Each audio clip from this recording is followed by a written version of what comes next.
El día que la Tierra explotó en Guadalajara. Nunca te dijeron que una ciudad entera puede explotar. Sin bombas, sin guerra, sin aviso.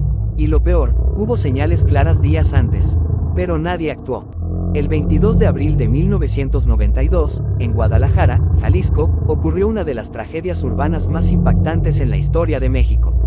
No fue un terremoto, no fue un atentado. Fue algo mucho más inquietante. El suelo simplemente reventó. Calles completas se levantaron como si fueran de papel. Autos, casas y personas desaparecieron en segundos. Pero aquí viene la pregunta que deja pensando, ¿cómo algo así pudo pasar en una ciudad grande? ¿Y por qué nadie lo detuvo a tiempo? Hoy te voy a contar la historia completa, con datos reales, testimonios y lo que muchos consideran una cadena de errores que nunca debieron ocurrir. Para entender lo que pasó ese día, hay que regresar unas semanas antes. Todo comenzó con algo que parecía menor, un olor. Vecinos de la colonia Analco, en Guadalajara, empezaron a notar un fuerte olor a gasolina saliendo de las alcantarillas. No era leve, era tan intenso que provocaba mareos, náuseas y dolores de cabeza. Al principio, muchos pensaron que era algo pasajero, pero el olor no se iba. De hecho, cada día era peor. Algunos vecinos decidieron reportarlo a las autoridades. Personal de servicios municipales y de protección civil acudieron a revisar. Y sí, confirmaron lo evidente, había gasolina en el sistema de drenaje. Ahora imagina esto por un segundo. Gasolina acumulándose debajo de las calles, en un espacio cerrado, lleno de vapores altamente inflamables. Era una bomba, literalmente. Se realizaron algunas inspecciones. Técnicos midieron los niveles de explosividad en las alcantarillas. En varios puntos, los niveles eran peligrosamente altos. Y aún así, no se evacuó a la población. Aquí es donde la historia empieza a volverse más tensa. Una de las principales sospechas apuntaba a una fuga en ductos de combustible cercanos, operados por la empresa estatal Petróleos Mexicanos. Estos ductos pasaban cerca del sistema de drenaje. Con el tiempo se supo que, debido a corrosión o fallas en la infraestructura, gasolina se estaba filtrando al subsuelo. Y de ahí al drenaje. Pero no solo era eso. También se habló de una mala interacción entre tuberías nuevas de agua y los ductos existentes. Cambios en la infraestructura urbana pudieron haber generado una reacción química o deterioro acelerado en los conductos. Mientras tanto, la gente seguía viviendo su vida normal, caminando sobre calles que, sin saberlo, estaban llenas de gas explosivo debajo. Los días previos al 22 de abril fueron clave. El 20 y 21 de abril, el olor era insoportable. Algunos registros indican que incluso hubo mediciones que mostraban condiciones críticas. Vecinos insistieron en que algo grave iba a pasar. Pero las autoridades minimizaron el riesgo.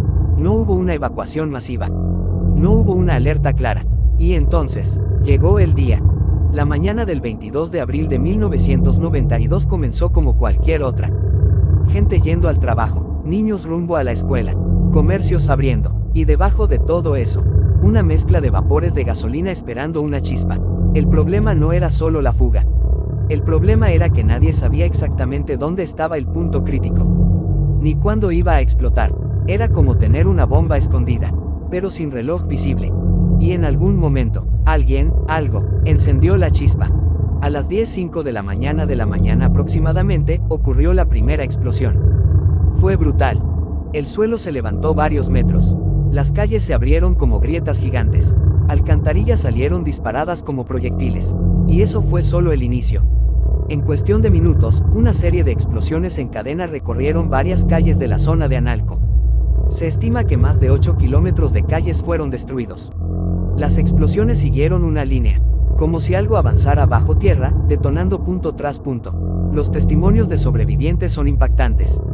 Personas que vieron cómo el pavimento se abría frente a ellos. Autos que desaparecieron en cráteres. Casas que colapsaron en segundos. Algunos describieron el sonido como un trueno constante, otros como si la tierra rugiera. Hubo gente que literalmente fue lanzada por los aires. En medio del caos, el polvo y el humo cubrieron todo. Era difícil ver, difícil respirar, difícil entender qué estaba pasando. Los servicios de emergencia llegaron lo más rápido posible, pero el escenario era devastador. Calles intransitables.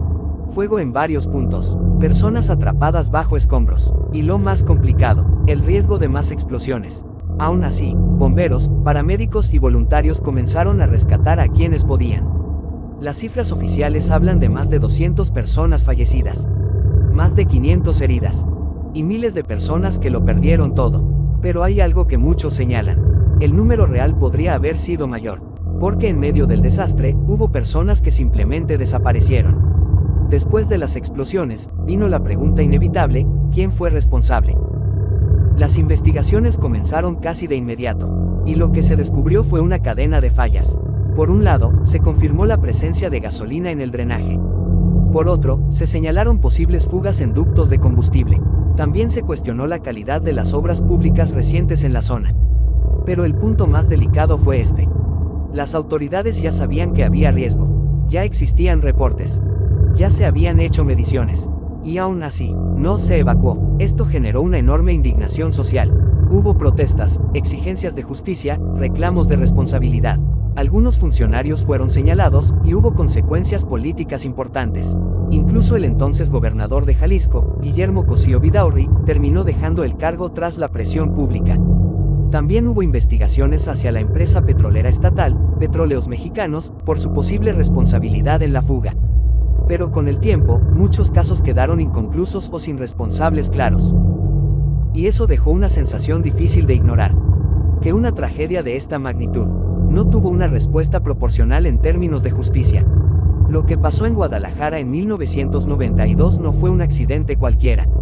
Fue la combinación de una fuga peligrosa, infraestructura vulnerable, y decisiones que no se tomaron a tiempo. Fue una tragedia que mostró lo que puede pasar cuando las señales de alerta se ignoran. Hoy, más de 3 décadas después, sigue siendo un recordatorio fuerte de la importancia de la prevención, la transparencia y la responsabilidad. Porque al final del día, lo más impactante no es solo la explosión. Es saber que pudo evitarse.